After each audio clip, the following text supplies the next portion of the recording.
Olá, está no ar o Link CNJ, um programa do Conselho Nacional de Justiça, transmitido pela rádio e pela TV Justiça. Eu sou Alexandre Matula e vou trazer para você reportagens, entrevistas, conversas exclusivas e atualizações sobre o que acontece no mundo jurídico no Brasil. O tema que vamos tratar hoje, aqui no Link CNJ, é a herança digital. É um assunto que se pode dizer relativamente novo, inclusive para o Poder Judiciário.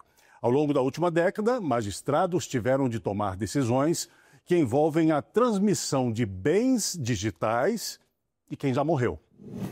A tecnologia dos novos tempos trouxe um tipo de herança diferente. E ao longo do tempo, o que se entende como patrimônio vem mudando.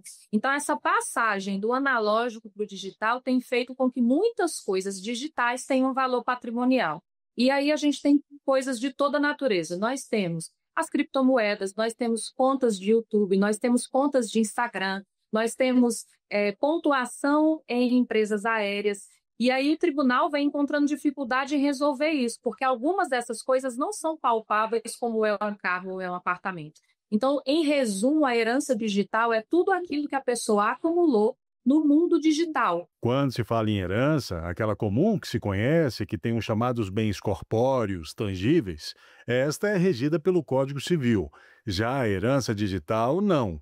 Muitos pontos precisam ser definidos, e rápido, mesmo porque esses aspectos que integram um patrimônio digital já são uma realidade na vida moderna. Os principais casos hoje de herança digital envolvem redes sociais, senhas, acessos, pontuações, aquilo que eu chamo de programas de vantagem, né? As pontuações em companhias aéreas, pontuações em jogos, pontuações ou créditos que nós temos de aplicativos digitais, no celular, no computador, ou seja, os bens incorpóreos que existem no mundo digital, hoje formam um patrimônio incorpóreo, sem que isso tenha tratamento ainda legislativo, e com a morte de alguém, pelo droit de sésine, né, pelo direito da sésine, quando a pessoa morre, esses bens são transmitidos aos herdeiros. A partir de agora, vamos conversar para ampliar aqui o nosso entendimento sobre o assunto com as nossas convidadas. Ana Carolina Paiva, bacharel em Direito, assessora do TJ do Rio de Janeiro e autora de artigo sobre a herança digital. E Fernanda Matias, professora de Direito Administrativo e autora de livros sobre herança digital, também assessora de ministro do STJ. Bom, elas estão aqui já no nosso telão, eu quero cumprimentá-las, sejam muito bem-vindas. E eu começo perguntando para a doutora Fernanda como é que foi essa ideia de escrever um livro, inicialmente, sobre herança digital. Fique à vontade.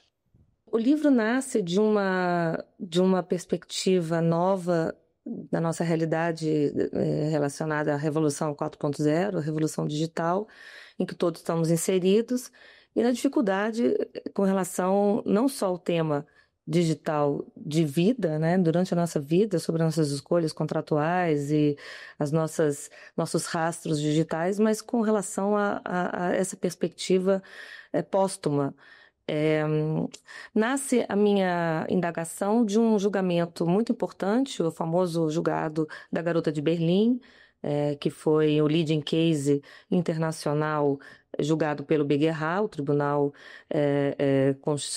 tribunal que corresponde ao STJ alemão, e de um artigo de autoria das professoras Laura Schertel e Karina Nunes Fritz, que se debruçaram sobre o tema e trouxeram parâmetros a partir desse julgado sobre a perspectiva do que se pode herdar ou não nesse novo mundo que nos impôs a revolução digital. Perfeito. Doutora Ana Carolina, seja muito bem-vinda. O que motivou a senhora a escrever esse artigo sobre herança digital? Pós-pandemia, o mundo ele se tornou cada vez mais tecnológico, né? As pessoas começaram a ter mais acesso à internet e as profissões, por exemplo, o influencer, ele virou uma profissão, né? E aí as pessoas começaram a se questionar sobre essa rede social. O que era essa rede social? O que ela vai trazer futuramente? Que patrimônio que ela vai trazer para os herdeiros, né?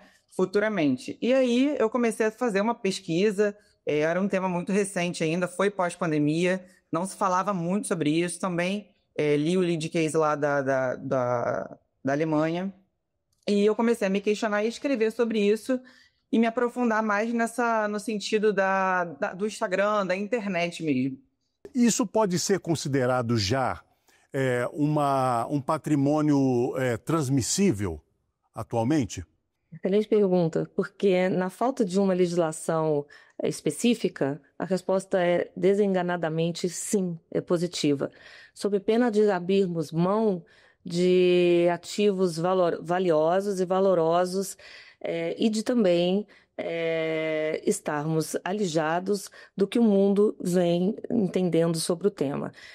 O Código Civil atual, no seu artigo 1784, ele prevê aquilo que se denomina de princípio de Sesini, não é? Que a transmissibilidade da herança ela é imediata no momento da morte, não é? No momento da declaração do óbito, não é? Essa é a regra. Então, se nós não estivermos acompanhando o Código Civil atual, nós estaríamos deixando para as plataformas digitais todo o nosso rastro digital de presente, sem que nós estivermos, talvez até sem consciência dessa cessão de direitos, não é, do nosso valor. Nós não temos dúvidas que os ativos digitais são o novo petróleo, são os nossos dados que são valiosos. Uma vez que você ceda para as plataformas o conteúdo, o patrimônio, na verdade, o objeto do contrato é você mesmo, o produto é você. Doutora Ana Carolina, nas suas pesquisas, quando se debruça sobre o tema para escrever o artigo, tem algum caso assim interessante que a senhora possa contar para a gente que tenha encontrado a respeito disso, quer dizer, dessa herança digital, por assim dizer, que tenha sido deixada ou não tenha sido deixada, enfim, alguma coisa nesse sentido que a senhora se lembre? Bom, quando eu escrevi meu artigo, uma cantora famosa tinha acabado de falecer e aquilo entrou numa discussão muito grande, né? Para quem vai o Instagram dela, para quem vai aquela plataforma, quem vai tomar conta daquilo? A própria família continuou postando músicas, ela tinha criado uma marca de cosméticos, eles colocaram também isso para vender dentro da plataforma dela e, consequentemente, isso vai gerando um valor aí para a família, né? E então entrou nessa discussão, não teve julgado ainda esse caso, mas o patrimônio dela, ele está aumentando a cada dia que passa, porque a família continuou usando daquela plataforma para poder gerar renda, né? E muitas das vezes também a família só tem aquela fonte de renda, porque, por exemplo, existem influenciadores hoje que postam um vídeo e ficam famosos do nada. Às vezes são pessoas humildes e que a família começa a viver daquele patrimônio. Então, entrou nessa discussão também, porque pós-pandemia todo mundo começou a postar muitos vídeos, as pessoas começaram a viralizar dentro da internet. Então, eu acho que é uma discussão, um debate muito importante, porque as novas profissões, elas estão na internet, né? As pessoas começaram a vender coisas na internet. Então, é um assunto, acho que complexo também, porque é tudo muito novo para todo mundo. Isso traz uma dificuldade muito grande para o Poder Judiciário, para os operadores do direito, né, para poder discutir e debater sobre esse tema. Porque é difícil a gente entender o que, de fato, é importante ali para fazer parte da herança. É muito intrigante, é muito interessante esse tema. Eu peço licença para as senhoras aqui agora. A gente vai fazer um rápido intervalo, mas daqui a pouco volta para continuar essa conversa interessante aqui. Até já.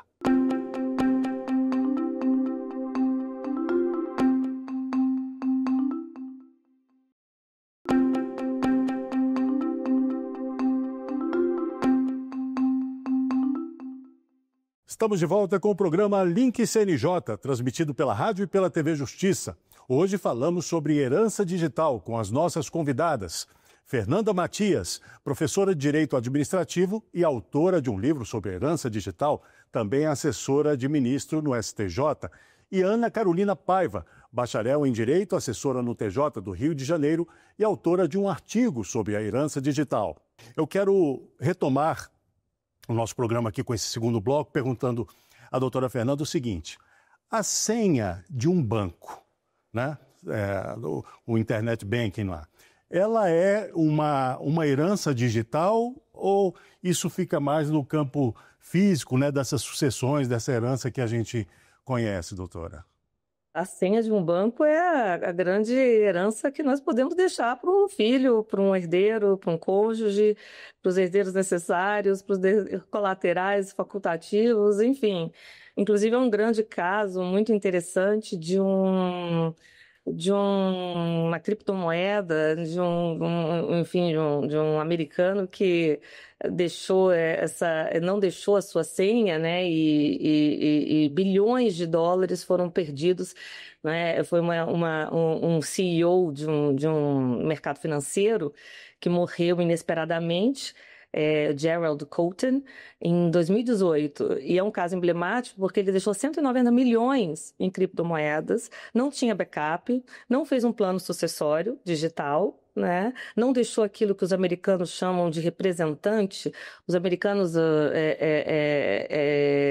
instituíram uma espécie de instituto chamado de fiduciários, são pessoas que representam os herdeiros num ato muito importante, que é muito citado, que é o Uniform Fiduciary Access to Digital Assets Act, é o UFADAA, que é um ato, uma legislação que abarca muitos estados nos Estados Unidos, que justamente protegem os herdeiros a partir de nomeações de representantes, o que eles chamam de fiduciários.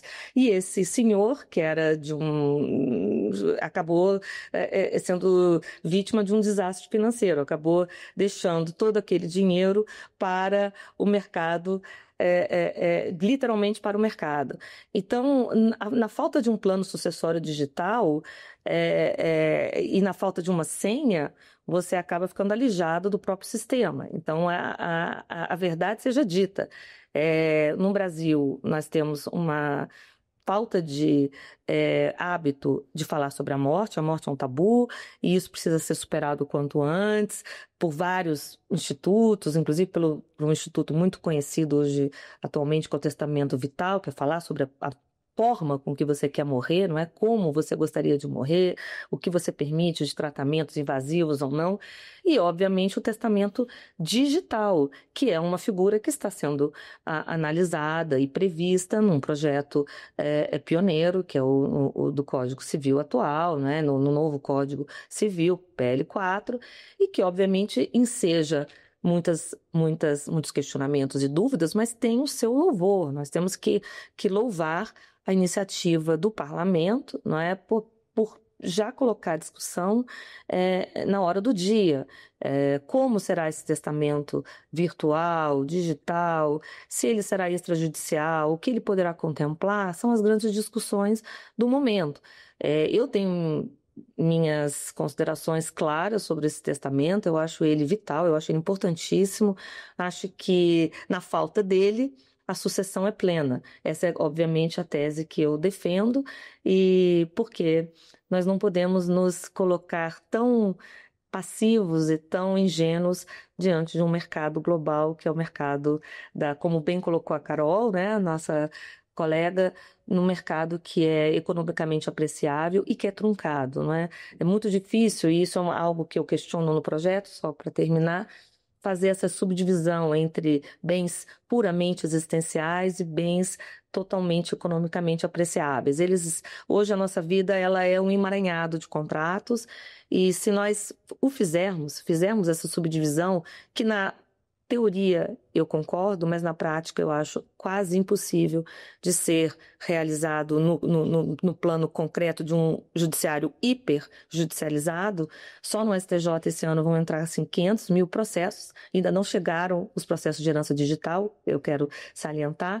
É provável que já cheguem, o TJ de São Paulo vem julgando isso com primazia, com cuidado. O que a senhora considera? A gente pode dizer para a nossa audiência que a herança digital é tudo aquilo que é monetizável ou está monetizado, e aquilo que não é monetizável não é herança digital. Bom, a herança digital são os bens digitais que aquela pessoa deixa, né? E tem essa discussão, como bem a doutora Fernanda falou, que tem os bens personalíssimos e os bens com valor econômico, né? E isso é um pouco complexo, inclusive no meu artigo, o que eu pontuei dentro disso, na minha opinião, tudo isso faz parte da herança digital, mas isso precisa ser bem detalhado e claro, porque eu acho que pode existir uma violação à privacidade de terceiros também. Porque aqui a gente não tem que pensar só no falecido, só nos herdeiros. Tem muita gente envolvida. Porque hoje, dentro de uma plataforma, você consegue falar com milhares de pessoas ao mesmo tempo, né? E não trata só de você. Aquela pessoa troca intimidade com você e você com ela. Então, assim, a partir do momento que alguém tem acesso àquele Instagram, aquela plataforma, isso pode gerar um constrangimento, né? Um problema psicológico dentro de uma família, de amigos também, porque é algo muito complexo. Então, assim, tudo está dentro da herança digital, mas isso precisa ser bem delimitado e ser respeitado o terceiro interessado dentro dessa demanda. Porque, por exemplo, digamos que o filho tem acesso ao Instagram, uma conta da mãe, e verifica que houve algum tipo de traição, alguma coisa nesse sentido. E aí o menino pode ter um abalo psicológico, pode se revoltar, e assim, não trazer só um prejuízo para ele, mas para o terceiro envolvido naquela situação também. Então, tem que ser analisado com muita cautela o que vai ser passado para os herdeiros, pensar também nos terceiros interessados, não só na privacidade do falecido, porque a partir do momento que você dá acesso para os herdeiros, você também está dando acesso à vida de outras pessoas.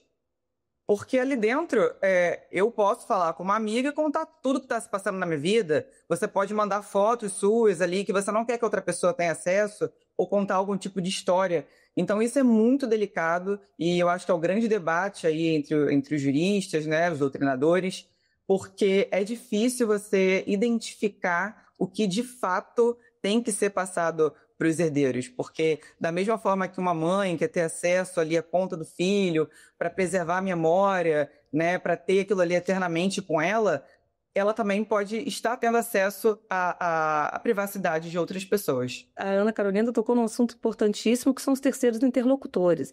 E é por isso que o novo código vem trazendo soluções para isso, né? E é por isso que nós estamos falando hoje antes pré-código. Após o código, nós teremos uma nova realidade, e que é uma realidade melhor. Eu penso que seja melhor, ainda precisa de muito debate, porque ainda temos algumas questões em aberto, mas justamente no código, no projeto, o artigo 1791b, fala justamente o que foi mencionado, que é salvo expressa disposição de última vontade, que é justamente o testamento, né? Ou outros atos que possam vir a ser eventualmente elaborados, e preservado o sigilo das comunicações, as mensagens privadas do autor da herança difundidas ou armazenadas em ambiente virtual não podem ser acessadas pelos seus herdeiros.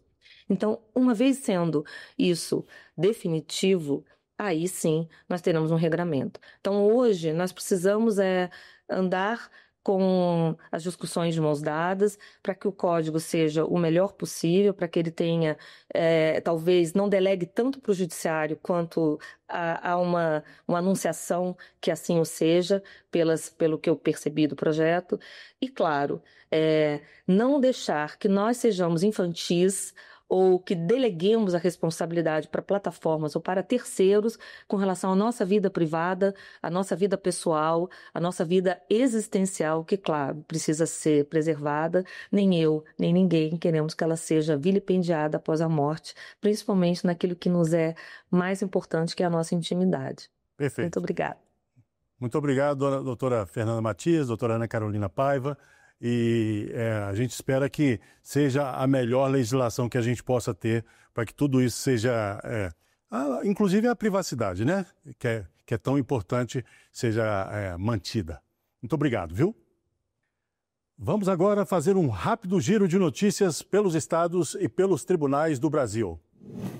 O Tribunal de Justiça do Rio Grande do Sul premiou 3 projetos na segunda edição da Hackatona, evento que reuniu servidores em equipes multidisciplinares.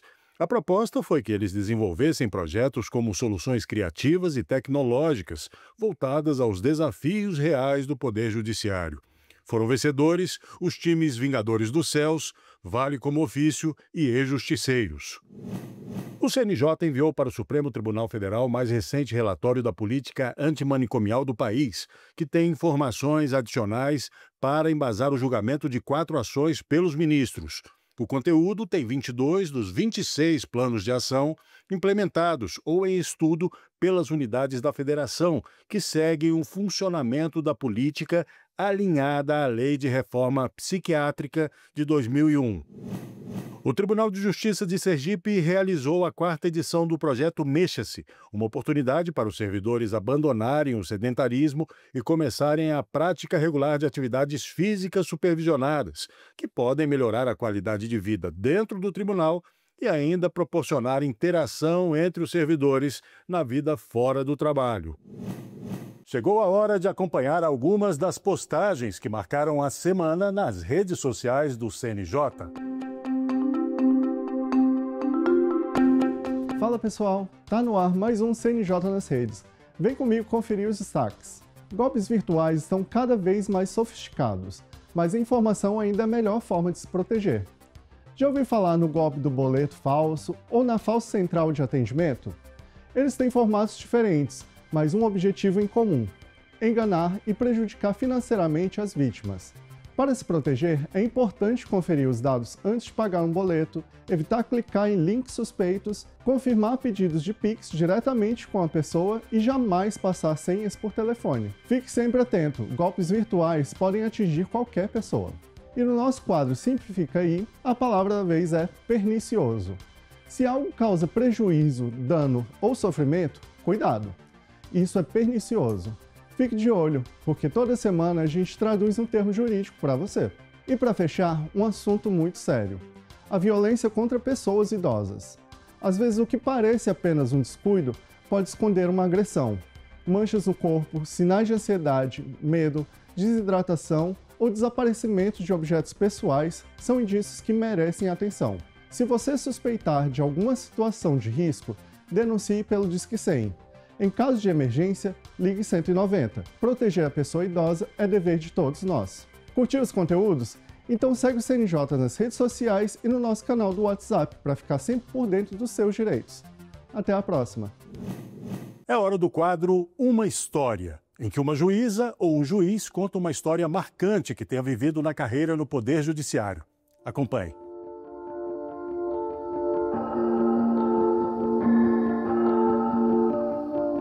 Meu nome é Marcelo Melo, eu sou juiz aqui na comarca de Barra do Garças, do estado de Mato Grosso. E a minha história é a seguinte: antes de eu me tornar magistrado, eu fui policial militar em São Paulo. E, enfim, aquilo que um policial militar mais faz é prisões em flagrante, é muito comum, além de outras funções. E me apercebi logo no início da carreira que nos casos de violência doméstica, a prisão não resolvia. Lembro da minha primeira comarca, um caso específico, de uma determinada pessoa que teria até amarrado uma mulher e a chicoteado. E a cada relacionamento, ele agrediu o primeiro relacionamento, agrediu no segundo, agrediu no terceiro, e eu fui tomar pé dessa situação no terceiro ou quarto relacionamento. Enfim, faz-se a sentença condenatória, decreta-se a eventual prisão, mas aquilo a gente tem a percepção que não vai resolver. Em 2000, passa-se o tempo, troco de comarca, vou judicar em Comodoro, perto de Rondônia. E aí, com o apoio da Andréia e outras pessoas, montamos um grupo reflexivo. Preciso fazer algo diferente, né? Se só prender não está adiantando, e a Lei Maria da Penha já dava esse indicativo, vamos tentar um grupo reflexivo. Ainda tinha orientação, mas não estava constando com a medida protetiva com a possibilidade. Havia uma divergência ainda se o juiz poderia ou não determinar o encaminhamento do agressor para aquele grupo reflexivo. Mas, com a colaboração de todos, passamos a fazer o grupo reflexivo e começamos a ver que aquilo funcionava. Que agressores... Eu ouvia relatos, né? Interessante que um juiz muitas vezes coordena um grupo reflexivo e ele não vai lá, porque ele vai julgar aquele homem e aquele homem tem que se sentir à vontade para fazer aquelas reflexões ali, acompanhado de psicólogo, de assistente social. Então, eu não podia ir lá. Me falava que aquilo estava funcionando, que era positivo e eu não ia lá. E aí, na minha última semana de comarca, antes de eu vir para Barra do Garça, eu falei, não, agora eu posso lá visitar, vou trocar de comarca, eu quero lá conhecer como é que é isso. Fui lá visitar na última semana, final de 2019. E eu lembro, por volta de 10 homens sentados em círculo, alguns ainda com uma expressão fechada, porque estavam incomodados, afinal de contas era uma obrigação. Tinha que ir naquele grupo sob pena de prisão. E existia um senhor sentado num canto assim, uma face mais suave, por volta de uns 60 anos, alguém que nitidamente trabalhava no campo, já que é uma cidade, uma população rural. E aí quem estava cuidando do grupo, André, me fala, esse senhor já cumpriu os 8 encontros obrigatórios, e ele já está no 2º ou 3º como voluntário. E aí ele falou, isso aqui foi muito bom para mim, doutor. Isso aqui me fez ver, essa frase me marca até hoje, eu sempre uso ela como exemplo. Aqui me ensinaram que eu posso abraçar o meu filho e eu posso continuar a ser homem. Ou seja, o grupo reflexivo, ele afeta tanto positivamente um homem, que aquele machismo que talvez todos nós carreguemos, né, em razão da nossa formação, que nos impede de cuidar da nossa saúde, nos impede de buscar uma ajuda, nos impede de demonstrar afeto, expressar sentimento. Aquele senhor de 60 anos, provavelmente avô, que tem filhos, falou que aquela obrigação foi muito positiva. Então, por isso que, ao longo dos anos, é claro, a prisão ainda é feita quando necessário. Precisamos proteger a vítima. A prisão sempre vai ser um instrumento. Mas o Poder Judiciário, hoje em dia, tem resoluções, tem normativas, e caminhamos com outra técnica em relação à violência doméstica. Os grupos reflexivos, eu acredito que é fundamental que cada comarca do Brasil tenham esses grupos, que vai ajudar muito. Muitas mulheres deixarão de serem vítimas e muitos homens poderão viver sobre uma nova perspectiva de vida. Acho que fará bem a toda a sociedade. Essa é a minha história. O Link CNJ chega ao fim. Eu agradeço a você que esteve conosco até agora, na rádio e na TV Justiça. E lembre-se, você pode acompanhar o Link CNJ e toda a nossa programação aqui da TV Justiça por meio do aplicativo TV Justiça Mais. Baixe aí no seu celular. Até o próximo programa. Tchau.